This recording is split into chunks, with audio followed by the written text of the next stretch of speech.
Welcome to the Galileo Ventures podcast with myself, James, and Hugh. We are live from Melbourne for our last episode of 2024. It is Christmas edition. Christmas edition. Now, before we got going, I was actually observing Hugh's beautiful Christmas tree, which I hate because I actually prefer a real Christmas tree. But allegedly the plastic one is now more environmentally friendly. Allegedly. But also, Hugh has the very fancy Christmas tree. Hugh, do you want to tell us how fancy this Christmas tree is? Look, it comes pre-lit. It came with 2 sets of gloves so that you for when you were sort of fluffing the presentation. Hasn't yet had all of its baubles and things put on. It's been a bit of a quick bauble application prior to you obviously coming for the podcast. But yes, now I'm stuck with a plastic Christmas tree for the rest of my life. I love it. I think it's a great Christmas tree, and all I can think of is how much money does this startup make selling these insanely high-end Christmas trees? I'm not sure it's a startup. I'm sure it's probably like a multi-generational. Problem. Moving on to the topics of the day. This is a special episode because we are going to run through a review of 2024. In fact, we're calling it the Galileo Retro. Oh. As a nod to agile software programming. Capital A, agile. That's right. We are looking at the best glow-ups, the biggest eye rolls and lols of 2024. Is it still funny to say lol? I don't know, but I say it a lot, and maybe that just means I'm getting old. Yeah. But we're going to have a wrap through what's happened over 2024. This is going to be rapid fire. Hugh and I are going to basically take turns alternating as to what we do. We're going to start with news, and then we're going to go into startups. Are you ready? So ready. Great, because before we jump into it, we just have to thank our podcast sponsor of Season 2, Herbert Smith Freehills, one of the leading law firms of the world that regularly represents top founders and investors with deep expertise across the startup lifecycle. If you're interested, head to galileo.lol/HSF. Not to be confused with lol. Yeah, exactly. I still maintain it's such a good domain for those kind of purposes. But I think we'll put all that aside. We'll put that aside. I think it's good. But if you're interested, head to there. And also thanks for HSF for sponsoring us for Season 2. All right, jumping into it. The Galileo Tech Retro of 2024. Starting off with news, top tech headline, which is our pick of the most important news headline. Now, this is my one. This is subjective to James, to be clear. I think the top tech headline of this year has got to be OpenAI closes the largest VC round of all time. Yeah. They raised 6.6 billion USD, right? So whatever that is in Australian dollars. About 10. About 10. Which is the largest VC round in history. It's a huge, mind-blowing number. The valuation is now north of 100, I think, or just hit 100. I think it's big because not only is it kind of OpenAI is still very much in that startup mode. You could debate how compared to something like SpaceX, where correct, which is still private, but like it's still a startup mode. The first commercial product only started making money in the last 3 years. So the revenue increase has been big. But if you actually look at the graph of when it was founded to what it is today, it's, I think, a 10 to 11-year journey. It's been a while, yeah. So it's still been around for a while, but it's still in startup mode. It's still acting like a startup in the sense that it's raising these growth rounds. It's a startup relative to its moving away from being a non-profit, I guess, is the other argument. Well, we'll see if Sam gets that. We'll see if Sam lets that, and we'll see if Elon's case against lets it happen. But it's very much now setting a precedent, right? And so Is it a precedent or is it just an exception? Everything in a startup world is an exception. Yeah. But exceptions set the norms. Whoa. I mean, I look forward to Galileo writing our $6.6 billion check. Yeah, correct. That's I very right. much look forward to that. That's right, yeah. Still seed funding. When that becomes the norm. Well, who knows, maybe in 20 years, seed funding checks will be $1 billion. Maybe it will be. If inflation keeps going up. Yeah, correct. Especially in Australia, at least. About the cost of 3 loaves of bread. Yeah, that's right. Post-trade war with China. No, but I think that's the biggest headline for me, and I think it sets the precedent. It's a new max for VC funding. It is a mind-boggling number, and it opens a whole bunch of questions as to what are they going to do with this money and why they're burning so much money. But also on the flip side, you've got insane usage, insane revenue growth over 3 years. And I used GPT this morning to help with the agenda for the podcast.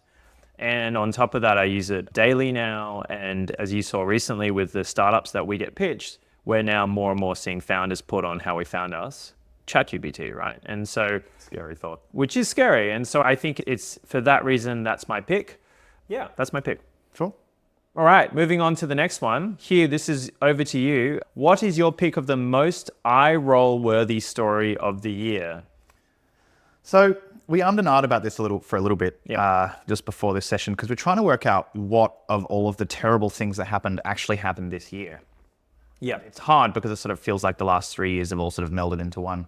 But I came up with, and we'll put the link in the show notes, those of you who remember sort of, I think it was April or May this year, so like 6 or 7 months ago, was the infamous Canva conference where they did the Steve Ballmer style rap on stage.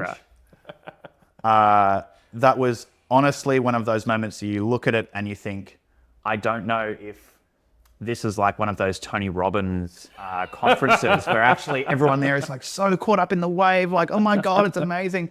Or if you would be sitting there in the audience and going, ooh. I think it was definitely the latter. But certainly looking at like, no matter what, I mean, you pick a random segment out of a Tony Robbins conference and you probably actually, if you just looked at it in isolation, you'd be going, ooh, all right. But in the atmosphere, a lot of people that I'm not a Tony Robbins person, but a lot of people that I know that are big Tony Robbins people are like, oh no, it's the atmosphere and it gets you into it. It's like I'm the a cult, fan. the mega church, cult vibe. Yeah, it is a bit of that. And maybe, and I wonder, I haven't actually spoken to someone who was there at the time. I have. To understand if they thought it was painful or whether they thought it was... They thought it was painful. Okay, there you go. They thought it was painful, but then I spoke to the team, right? I spoke to some of the Canva team, and they didn't work on the rap video or any of that, but they're obviously their staff, and they talked about it internally, and the internal view was no one expected it to blow up. Like they didn't think. This is what it just means, like this weird little like... Yeah, they thought it'd be this sidebar fun thing, make everyone have a bit of a laugh. Yeah. But then obviously like Twitter got it. Envato used to battle with the bands all the time in Melbourne and things like that. Yeah, exactly. And so I think they were surprised. Having said that, for those of our fans would have seen we spoke about Canva rap video before. I am a fan. I'm still a fan. I actually have memorized the lyrics. That's a really embarrassing thing to admit.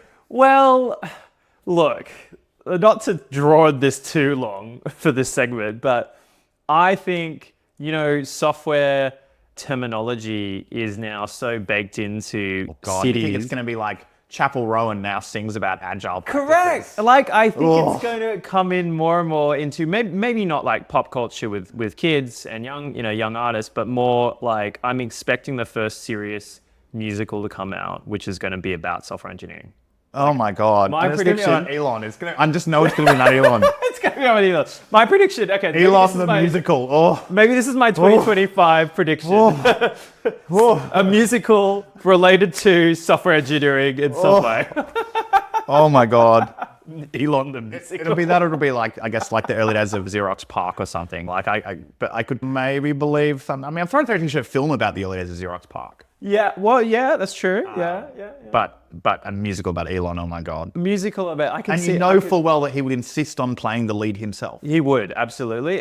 But you could see it now. You could see it with the Tesla bots, they could have a dance number. And midway through, he comes in on a Cybertruck, like, Yeah, with like a Priscilla Queen of the Desert kind of vibes, yeah. Oh gosh. Okay. Please I think we've got to move on to the next. Yeah, please no. Let's not keep developing that idea. Okay, moving on to startups of 2024. Biggest glow up of the year, startup. So company that has massively improved over 2024. I think our pick is easily Anthropic. Anthropic end of last year, people were questioning whether it would still be around in 12 months. Yeah. And what has it shown? It's shown it has released product features that are sophisticated faster than OpenAI in a lot of ways. OpenAI fumbled around the Sora, still unreleased, still got problems. Whereas Anthropic raced through with 3.5, the latest 3.5 model, computer control before OpenAI got to computer control. And, I've become a serious user of Claude, and I can tell you the UI, the way they're doing things, including the way it can create diagrams and documents was faster and earlier released than OpenAI, which has now released their version, which I think it's called Canvas, is their version. But nonetheless, I think they've just really taken the lead. However, I'd say negative points, it is still very woke. It's a very woke. I mean, in fact, a case in point, I got it to go today. I used it before the podcast to ask it, why are you the biggest globe for the year? And it gave you saw the answer, some stupid bullshit woke answer. But I think, is that because a lot of these, and like we saw that same thing with that, I can't remember the guy's name, like James something or other, or something that was like he's like a Rothschild fifth generation or something. Sure. You couldn't make OpenAI, ChatGPT actually say the name. Oh, really? I didn't know. And one of the like tricks everyone was doing was like trying to work out how to make it actually say this guy's name, because it kept sort of like erroring out until they eventually fixed the bug, right? And presumably that's because someone somewhere in the like regulatory trust and safety, whatever environment, was like, oh, there are some names or things that we should never apply responses to, right? Because of the sort of like, I guess, the PR risk, right? Of people like, sure. Oh yeah, look at Claude talking about how amazing it is or whatever. Yeah, absolutely. Like I think a lot of that comes back to that piece of the way in which a lot of these models, and particularly the consumer-facing models, like the degree to which people are sort of trying to search for those gotchas. Absolutely. And then celebrate, or I guess, like laugh at the gotchas. I think it comes, but means that those teens are spending so much of their time trying to like tweak the results. Do you think it's that, or do you think it's deeper than that? Because this is like this is becoming a product question about what you will let an LLM say to your customers. Yeah, but I mean, this is like the question of when you look at Gen AI and images, what will you let an LLM generate? Right? And you've got all the stuff around that, like the copyright stuff, like the Disney characters. Well, okay, so this is my analogy, right? So I have Photoshop, right? And I can do whatever I like in Photoshop. If I want to create a crazy picture of anyone, composite, bring in different photos, I can make whatever I like in Photoshop, so that's up to you. Yeah. For some reason, for LLM, I can make it say whatever I want to say, but the company's view is, no, you can't do that. We tell you what you can say. Like we constrain. But I mean, this is like the question though, if you look at obviously companies like Disney, it's not just Disney, but companies like Disney have obviously, I guess, were in the process of litigating around copyright actions and things like that around generative AI. Now, they never would have gone and sued Photoshop because you can Photoshop your own version of Mickey Mouse, right? Pretty sure they did, didn't they? I don't think they did. I'm pretty sure like when Photoshop first came out, that was the first cases of that. But I mean, like you can't do a painting. No, that's right. Well, yeah, I mean, it's much harder to do. Play, you can't release it professionally, whereas now you can generate something and release it straight away. It's a very high quality. And the argument from the Disney perspective is that with Gen AI, it means you have to have trained it on them. I get that. In a way that they're not exactly suing individuals for having seen Disney movies and then drawing a picture of them. That was otherwise every child would be in jail. Sure. But like, I think there's that interesting question of like, what are those guardrails that you're going to put, that are going to get put in place, and how do they impact the product? Because as you say, like, there's a point at which it becomes sort of consumer unfriendly. I think we're at that point. And like, I think it's, okay, so case in point, right? Mark Andreessen tweeted recently the results of the paper, which I might flash up here, around the LLMs and which way they would vote. Yep. And have you seen this screenshot? No. Very, very interesting. Yep.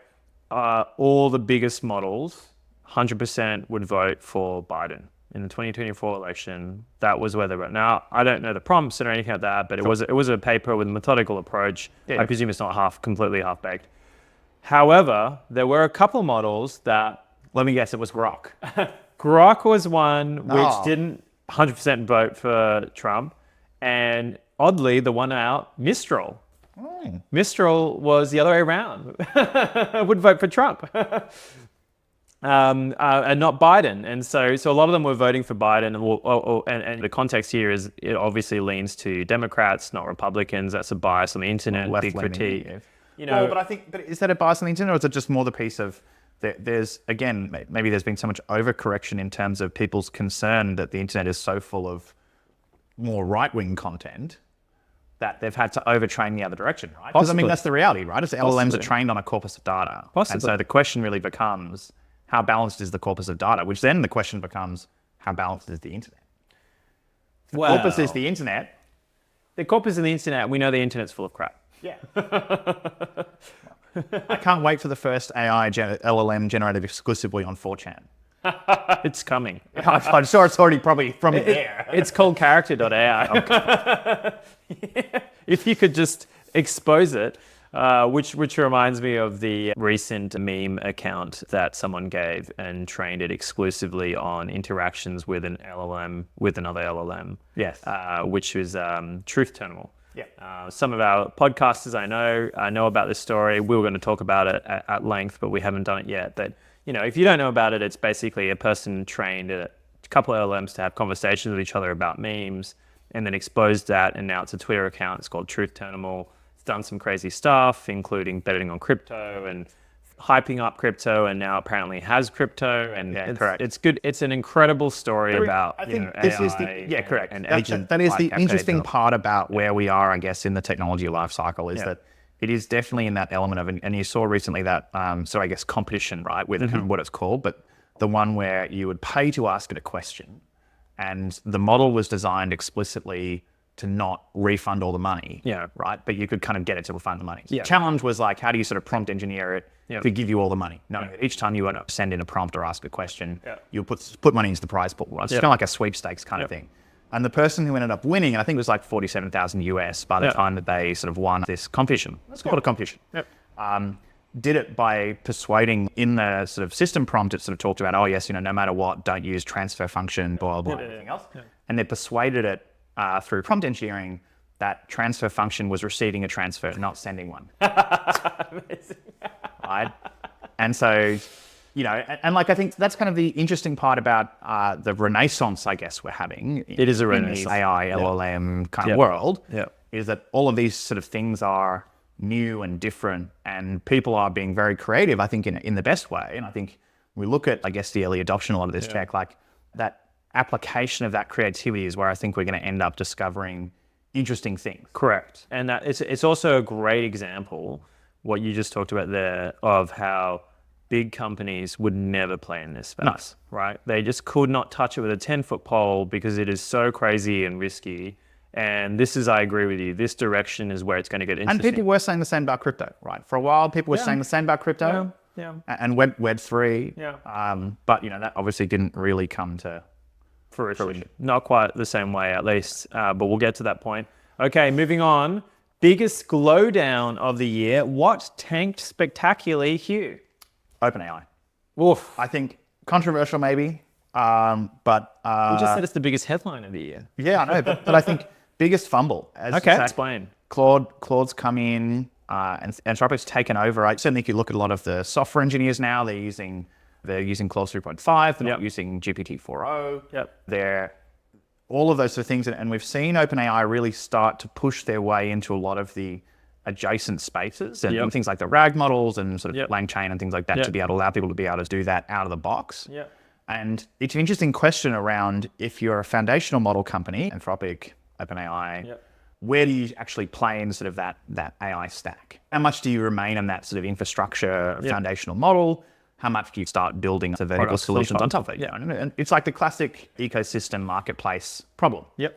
How much money, so to say, how much value do you explicitly leave for the ecosystem rather than build within your own product versus otherwise? And every company has this problem, because famously the Jira marketplace, and what happens when Jira eventually builds the top plugin in the marketplace, and that destroys a company that's built sort of that weird platform risk kind of element. But like, I think that's kind of the challenge of a lot of these models, is like, where do they choose to play? And what does that mean, and how does that translate into how they choose to win? Because you could say, coming back to your biggest headline of the year, OpenAI is being forced into a lot of these things to try and capture more of the value chain because they're being so heavily criticized for the way that their revenue isn't keeping up. Well, I mean, the bit, when I actually tried to find the headline, most of the headlines were just about how much money they're burning, right? Because if you saw it, the financials were leaked, the deck financials were leaked, or some of it was leaked. And apparently, according to the financials, they're burning something about $5 billion a quarter. And the forecasts were a bit odd because they're forecasting 80% of the revenue to come from just ChatGPT subscriptions, right? And so I agree with you. I think they're in an interesting point because they're mostly researchers trying to build product. And the They've got question, money to hire people though. 100%. Don't get me wrong, the talent is amazing. They have some of the best people in the world, without a doubt, right? And I think that's always a good moat in itself. But I guess the question becomes long term, how much should they build I'll call it the PLG individual user products on top of LLMs versus how much should they stick to just exposing the API and making a lot of money off the API? That's again, interesting strategic challenge. If you look at companies like Meta obviously releasing Meta AI and sort of shoving it into every part of their product imaginable. Which didn't work. Although Zuck did say on stage that they've learned some interesting things about how people want to use it. Yeah, but there's the other way of interestingly looking at it on the individual consumer level is, is that the way they're going to interact? Yeah, that's right. Yeah, do they interact through ChatGPT? Do they interact through WhatsApp or something into a llama model? Yeah. Well, remember OpenAI released the marketplace this time last year. Yeah. Everyone thought that would change everything. Yeah. Was it done? Yeah. Does anyone use the fucking no? It's a waste of time. You just talk to it. I don't know if I can talk to Actually, the one I most use is with my partner, which is the Gen Z voice ChatGPT for the marketplace. I don't know if anyone else on the pod uses it. Great. But it's really fun. To seeing that in the show It translates everything to Gen Z speak. Great. No cap, James. No cap. Yeah, yeah. Okay, let's move on. Underdog Award of the Year. So this is a new player making big moves while no one's noticing. That's the idea of this one. Look, I'm going to be a little bit selfish. I'm going to award it to our own portfolio company, which is Relevance AI. Now, why Relevance AI? Yes, sure, we've invested, and yes, we're big fans. But the reason is, if you think about agents and agent startups, especially from a US perspective, which is how most of the world sees AI playing out, almost no one talks about Relevance AI. Right. Yeah. And they were very early on that, on the sort of the very, very early, right? The thinking was very early, and I've got some insight into some of the things that they were doing a few years ago. And when we invested 4 years ago, it was super early, right? No one even knew what a vector database was back then, and now obviously everyone does. And so the reason I give them the award is over this year in particular, they've gone from really figuring out some of the early agentic use cases for enterprise to really nailing some amazing situations and use cases with their customers around getting teams of agents to help complete complicated tasks, right? And Dan, the founder, has a good saying when they talk to customers, they go, if a customer wants them to do something that you could write code for, they go, this is not what we should be doing. Yeah. So they specifically now go for dynamic, non-deterministic tasks, which you cannot write a program to solve. Yeah. And I think it's really fascinating. Most of the world don't really know about them. Do you agree? No, I agree. And so, in Australia, obviously we know about them, but I think next year is going to be really interesting because they're just chipping away quietly, and there's going to be some big news coming in the coming months. So that's my Underdog Award. Very exciting. Yeah. Okay, next one. Hugh, this is you. Most memeable moment in tech. Yeah, so again, I think we struggled to work out, or certainly I struggled to work out what this really could be. I chose one that just came to mind of late, which was Elon revisiting his 2022, let that sink in as he carries a sink into the Twitter headquarters because he's a very strange person, of him photoshopping that on top of the White House Oval Office. Obviously as part of the Trump victory, and Elon's obviously very close to the Trump administration, and obviously now we have the Doge, the Department of Government Efficiency, that no doubt will once again blow up Dogecoin, which let's not even get into that. No, but I'm going to use that as the most memeable moment in tech. I think the Trump administration and the whole US election and everything else was obviously a very key moment, and I think we often, when we focus very heavily on the tech sector, we forget about the way that a lot of other macroeconomic trends impact on tech. Talking to some VCs on a panel earlier this week, I think when you look at, for example, even just, segment SaaS, big changes that have happened in the last 12 to 18 months as a result of, I guess, the ZERB phenomenon dying off, interest rates going up, big changes in the macroeconomic environment that mean that people are changing the way they're procuring vendors, tightening belts, tightening budgets, headcounts changing, some key decision makers are obviously moving around. A lot of those things, I think, come out of this whole political and economic environment that we're seeing. And I think that was a really interesting meme, that kind of epitomized, I guess, the challenges that we're no doubt going to see next year. Yeah, I think so. I think you're right. I would only add to that.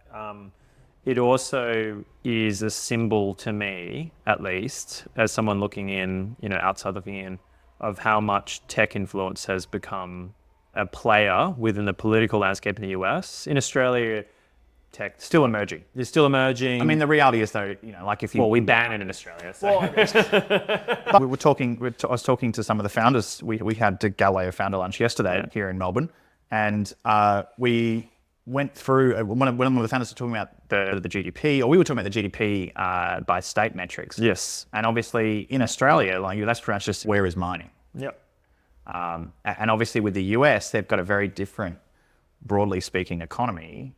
And I think that does flow through into how the reality is, let's be honest, like mining dominates a lot of Australia's political landscape and property. Well, it's not just mining, it's resources and property, right? Because that is where the wealth is created. Yeah. And in the US... In the US, it wasn't like though, right? In the US, it was, if you go back 10, 20 years, it was financial markets. Yeah. It was professional services. And then you go back 30, 40 years, it was manufacturing. Yep.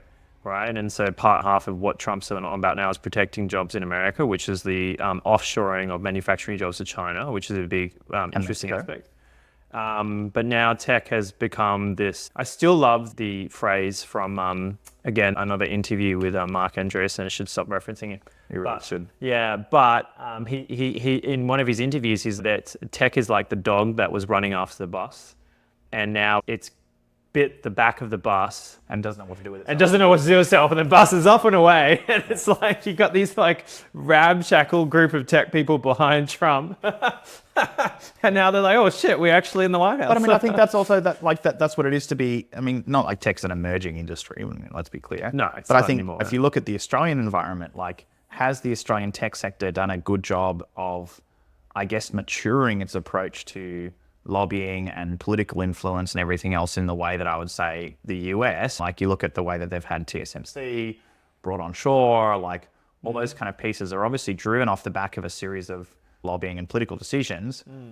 Has the Australian tech sector actually even come together enough to be able to show almost a unified face, but like to actually start really learning? Like I think there is a learning to be had, and you look at a lot of the world's biggest companies and everything else, and mining companies have whole government relations departments, and then there's also lobbyists on top of that. And does the Australian tech sector invest that much in those relationships, even just proportionally? I don't think so in Australia. And no doubt in the US they do. I agree, and I think it's a real pain point for me, because obviously I'm very concerned about the lack of care from politicians and senators in Australia around what they should do with tech. So we still don't know. We still don't know what the future of the mining and the property sector is. Let me put it another way, right? We are a stagnating economy. Yeah.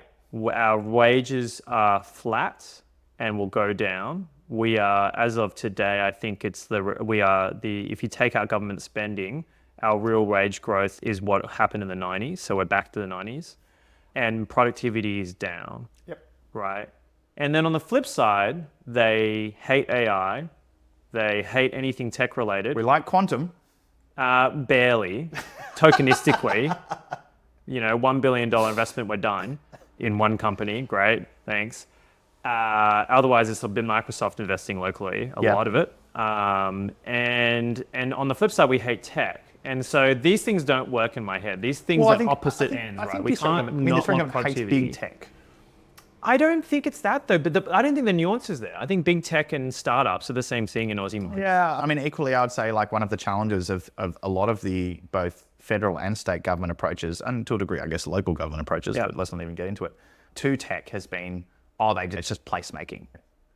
Another startup hub. Well, more co-working correct. spaces. It you know, is. like, It is. It's just add like ping pong tables, and then developers just. it's a very property view of the world, here in right? front You of know, it, how do you know, we like- reuse this office tower for? We'll just put some startups in it. I think we need to shift the messaging away from just ecosystem, which is kind of semi bullshit, to sovereign capability. Yeah, it's that, or I would say the other way to look at it is like, how do we incentivize, again, not to get on sort of, I guess, the same thing that I always rant about, but we have a lot of very big companies. The problem is they're like banks, mining companies, you know, like they're big, boring companies. We've got realestate.com.au, we've got Seek, we've got all these other companies that are some big companies. Yeah. What we don't see from them is we don't see them buying local startups, Yep. Yep. you know? There's no The only M&A real activity. example of that probably is Bendigo and Adelaide, obviously buying Up, which was a sort of joint venture to begin with, and they bought Sure. out, you know, like, and so that was always a bit of a weird one. But you know, certainly it's not one of the big four banks Yep. buying technology that they're then rolling into their own stack.